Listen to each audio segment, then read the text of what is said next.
네, 반갑습니다.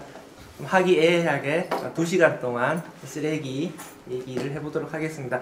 1장 부분은 이제 환경 문제 일반적인 얘기인데, 스웨덴의 비영리 단체에서 지구 멸망 시나리오라고 하는 걸 발표를 했었어요. 9가지 지구 멸망 시나리오 중에서 환경과 관련된 시나리오가 2개가 들어가 있습니다. 기후변화와 생태계 파괴가 앞으로 지구를 멸망시킬 수 있는 위협 요인이 될 거다라고 발표를 했습니다. 그래서 환경 문제의 심각성이 앞으로 점점 더 심각해질 거다라고 하는 것이죠. 이게 1952년에 영국 런던의 모습입니다. 영국의 스모그 사건은 유명하죠. 그래서 엄청 심했기 때문에 대스모그 사건이라고 얘기를 합니다. 1952년에 12월 5일의 모습인데 낮 2시예요. 스모그가 너무 심하게 꼈기 때문에 경찰들이 횃불을 들고 교통정리를 해야 될 그런 상황이었다라고 얘기를 합니다. 그 외에도 뭐 벨기에라든지 미국 펜실베니아 도누라시라든지 LA라든지 선진국에서는 심각한 대기오염 사건들이 많았고 몇천 명의 사람들이 호흡기 질환으로 사망을 하는 그런 사건들을 겪었습니다. 그러면서 깨끗한 대기를 만들기 위한 규제 강화를 해왔던 것이죠. 그러니까 시민들이 그런 사건을 겪으면서 환경을 위해서 뭔가 규제를 강화해야 된다라고 하는 동의 기반이 강하게 형성되었던 것이죠. 사실은 우리나라는 솔직히 말하면 경제 우선주의였단 말이에요. 그래도 경제를 살려야지 기업 우선주의, 기업을 봐줘야 되는 그런 상황에서 환경은 뒷전으로 밀렸던 것이 저간의 사정이었고, 이제 미세먼지 문제가 온 국민들이 심각한 환경 문제로 인식을 하면서 이게 우리 아이들의 건강까지도 실제적으로 위협할 수 있는 요인이다 라고 하는 것을 느끼면서 이제 우리 국민들도 환경 문제의 심각성에 대해서 조금 더 많은 사람들이 동의를 하고 있는 것 같습니다. 이런 동의 기반들을 토대로 해서 이제 우리도 환경 정책과 환경 규제가 한 발짝 더 나아갈 수 있으리라고 생각을 합니다. 주요 환경 사건과 관련된 내용들인데 저희 연구소 블로그에 가면 다 하나하나 내용들이 다 설명이 올라와 있어요. 자세한 것은 그 연구소 블로그를 보시면 될 것 같고요. 핵심적인 부분만 간단히 설명하고 넘어가도록 하겠습니다. 1962년에 레이첼 카슨 여사가 침묵의 봄이라고 하는 책을 발간을 했습니다. DDT라고 하는 살충제의 남용을 연구했던 책인데, 오늘날 환경운동을 하는 사람들에게 이 레이첼 카슨 여사와 침묵의 봄은 사상적 은사다라고 하는 평가를 받고 있습니다. 생태적인 관점으로 세상을 어떻게 바라보고 이해해야 되는가라고 하는 것을 보여준 그런 책이다. 평가를 받는데요. 침묵의 봄에서 인상 깊었던 구절 중에 하나가 위에 있는 2줄짜리인데, 살충제라고 얘기를 하는데 생명을 죽이는 약이 특정 생명만을 죽일 수 있냐, 사실은 모두에게 다 영향을 미치는 거다. 그래서 살충제라는 용어를 잘못된 거다, 살생제라고 하는 용어를 써야 된다 얘기를 했어요. 1962년의 관점에서 보면 굉장히 획기적인 시각이었던 거죠. 지금은 너무 당연하게 보이는 시각이었지만, 그래서 레이첼 카슨 여사는 이제 시대를 앞서간 그런 분이셨다라고 얘기를 합니다. 다음에 84년에 인도에 있었던 보팔 참사, 화학 공장에서 화학물질 유출 사건이었고, 한국의 가습살균은 다 알고 계실 거고요. 미나마타병 사건, 한국의 온산병 사건 있었고요. 유해 폐기물의 매립과 관련해서 이제 러브커넬 사건이 미국에서 있었어요. 핵심을 말씀드리면 2만 톤의 유독 폐기물을 묻었어요. 거기다가 덮고 나서 거기다 학교를 짓고 이렇게 주거단지를 개발했어요. 거기에서 20년 동안 주민들이 살면서 나중에 주민들이, 특히 아이들이 집단 괴질에 걸려요.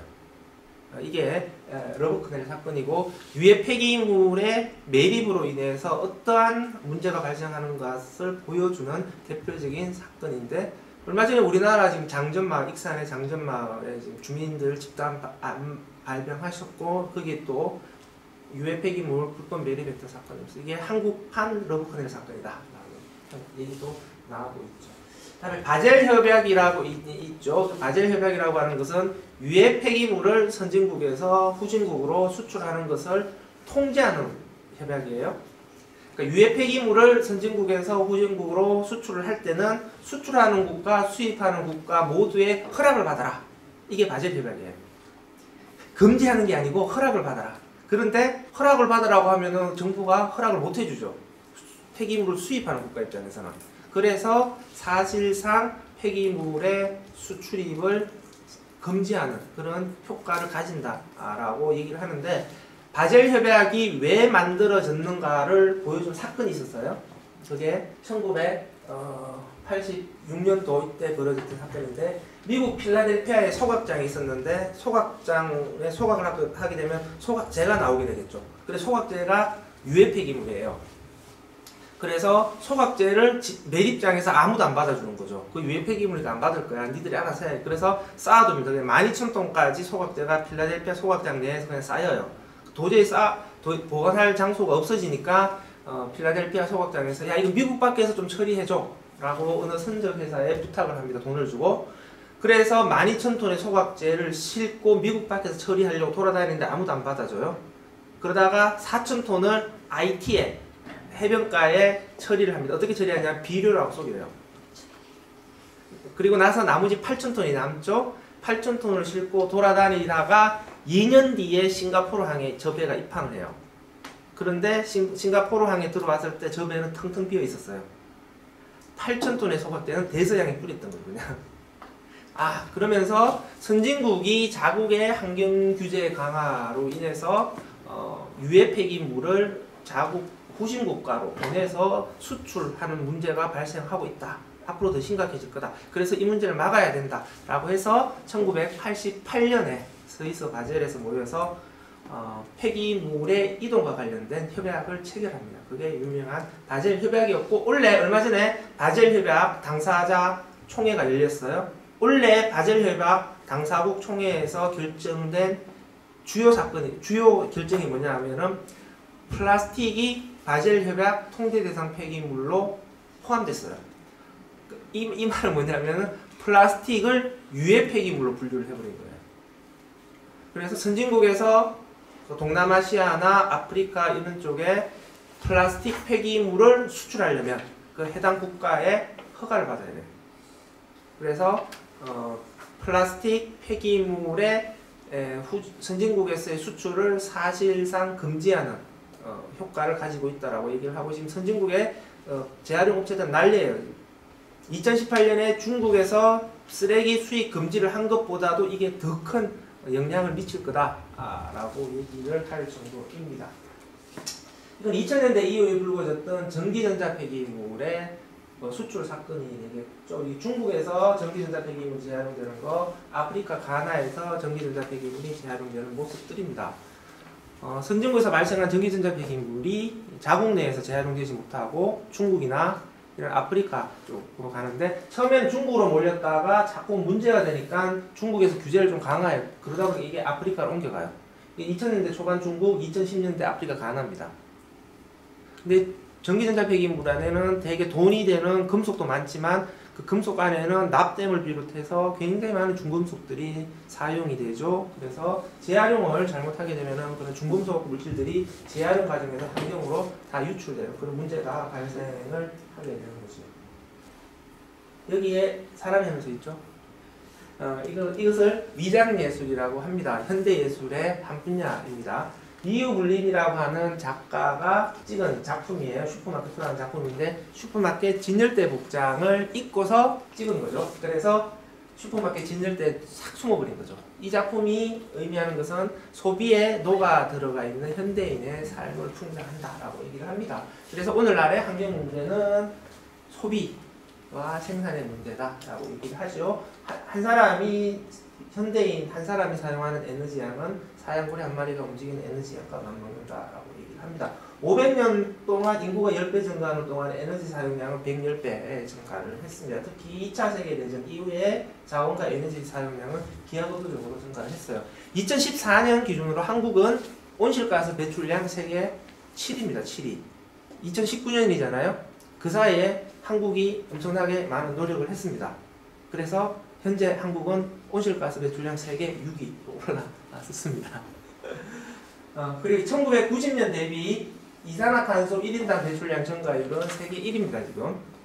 기후변화와 관련해서 한국에게 책임을 묻는 목소리가 앞으로 점점 더 커질 겁니다. 온실가스 배출과 관련해서 한국이 많은 노력을 해야 된다라고 하는 걸 보여주죠. 이 상태로 가게 되면은 2100년이 되게 되면 지구 평균 온도가 2도 상승할 거라고 얘기를 합니다. 2도 상승했을 때 나타날 수 있는 여러 영향들을 시뮬레이션 돌리는 건데요. 그래서 좀 더 노력해서 2100년까지 온도 상승을 1.5도로 늦추자라고 하는 것이 작년의 국제사회의 결의예요. 이 내용이 의미하는 바는 일단 기후변화가 오고 온도가 상승하는 것 자체를 이제 막을 수 없는 사실이에요. 대신에 우리가 인간이 해야 될 것들은 온도 상승되는 속도를 늦추자라는 거예요. 0.5도. 그러니까 산업화 이후에 지금까지 지구 평균 기온이 약 1도 상승했잖아요. 이제 80년 동안에 1도가 더 올라갈 거라는 건데 1도 올라가는 것을 0.5도 올라가는 걸로 늦추자라고 하는 겁니다. 근데 1.5도 올라가는 것도 만만치 않은 그런 영향을 미칠 거다라고 얘기를 하는 것이죠. 그래서 기후변화 문제는 어쨌든 시간이 지나면 지금보다는 점점 더 심각해질 건데 아주 심각해질 거냐 조금 더 심각해지게 할 거냐 이 선택 최악이냐 차악이냐를 선택해야 될 그런 상황이 되는 것이죠. 그래서 기후변화가 점점 더 심각해질 거고 이로 인한 자연재난이 더 빈번해질 거기 때문에 이 부분에 대해서 우리는 대비를 해야 돼요. 이 대비를 하는 것이 이제 기후변화 적응이에요. 그래서 기후변화 관련해서 우리 얘기를 할 때는 기후변화 예방, 온실가스를 줄입시다 라고 하는 것도 중요하지만 기후변화에 대해서 우리가 어떻게 적응을 할 거냐. 기후변화 적응이라고 하는 것은 환경복지 혹은 생태복지라고 하는 이슈하고도 연결이 돼요. 왜냐? 한여름에 폭염이 오거나 겨울에 한파가 왔을 때 제일 먼저 피해를 보는 사람이 누구냐면 사회적 약자층이거든요. 그러니까 예측할 수 없는 자연재난이 빈번해짐으로 인해서 사회적 약자층이 여기에 적응하지 못해서 피해를 보는 것을 막기 위해서 빈번해지는 자연재난에 대비해서 우리 사회적 약자층을 우선적으로 보호할 수 있는 시스템을 어떻게 만들 거냐. 이게 생태복지예요, 지금. 환경복지가 되는 거고. 그런 환경 적응과 관련된, 기후변화 적응과 관련된 이슈가 앞으로 점점 더 중요해질 거다라고 하는 것이죠. 이건 미국 LA 야경의 모습입니다. 우리가 전기에너지를 얼마만큼 사용하고 있는가라고 하는 것을 보여주는 것이죠. 이런 사진을 보면 이제 우리가 전기에너지 엄청 쓰고 있구나 이런 생각을 당연히 가지셔야 되는데 LA 가고 싶다 이런 생각 속으로 하시고 그러면 안 됩니다. 캘리포니아의 유전지대의 모습이고요. 인도네시아의 산림의 모습들이고 요즘은 불을 질러요. 팜농장 구성하려고. 그러다 보니까 오랑우탕이 하상을 입은 모습들입니다. 최근에 이제 의류 소비의 양상은 패스트 패션입니다. 패스트 패션이라고 하는 건 유행의 속도를 빨리 하는 거죠. 그래서 사람들이 싼 옷을 빨리 입고 빨리 버리는 거죠. 유행의 속도를 빨리 하는 것은 신상이 나오는 주기를 빨리 하는 거예요. 전통적인 의류 산업에서 의류 신상이 나오는 주기는 6개월에 한 번씩 하는데 패스트 패션에서 신상이 나오는 주기는 한 달에 한 번입니다. 그런데 패스트 패션의 탑 3가 누구죠? H&M, 자라, 유니클로. 그러니까 이 패스트 패션의 탑 3가 의류 산업에서 차지하는 매출 비중이 지금 줄어들고 있어요. 우리가 드디어 정신을 차린 걸까요? 울트라 패스트 패션이 나왔어요. 울트라 패스트 패션은 신상이 나오는 주기가 2주마다 한 번씩. 아소스, 부부 이런 업체들이 아예 오프라인 매장 자체가 없어요. 온라인 매장으로 그냥 다 승부를 겁니다. 그러면서 계속 신상 물량 폭탄을 계속 던지는 겁니다. 그러면서 사람들이 정신 못 차리게 만들어 놓고 있습니다. 싼 옷을 전 세계적으로 공급하려면 싼 옷을 공급할 수 있는 세계적인 공장이 있는 거죠. 그게 중국하고 동남아시아인데 염색단지의 모습입니다. 폐수가 강으로 흘러들어가는 모습들을 봅니다. 그만큼 저임금과 환경을 소비를 하면서 이렇게 전 세계인의 옷을 싸게 입는 것을 이렇게 뒷받침해주고 있다라고 하는 거죠. 저 염색단지 강물 색깔을 보면은 지금 유행하고 있는 옷의 색깔이 뭐다. 뭐 이런 걸 알 수 있다. 뭐 이런 우스갯소리까지 있습니다. 청바지가 왜 파란 색깔인지 아세요? 왜 청바지라고 하는지 아세요? 청바지니까 파란색 아니냐 이렇게 얘기해요. 청바지가 그 미국의 골드러시 때 만들어졌잖아요. 강부들이 입을 수 있는 튼튼한 옷을 만들기 위해서 마차 천을 가지고 바지를 만들었는데 캘리포니아 금강지대에 뱀이 많았대요. 그래서 뱀이 싫어하는 색깔이 파란색이 돼요. 그래서 강부들이 입는 옷을 파란색으로 염색을 했답니다. 파란색으로 염색을 하기 위해서 당시 인디고 열매에서 추출한 염료를 가지고 염색을 했어요. 그래서 청바지에 파란색 염색하는 걸 인디고 염색이라고 해요. 지금은 이제 인디고 천연 소재를, 천연 염료를 쓰는 게 아니라 이제 화학 물질에서 만든 인조 염료를 쓰는데, 요즘은 이렇게 또 물 빠진 색깔을 내잖아요. 파랗게 염색을 한 다음에 저렇게 물 빠진 색깔을 내려면 어떻게 해야 되냐면 스톤 워싱을 해요.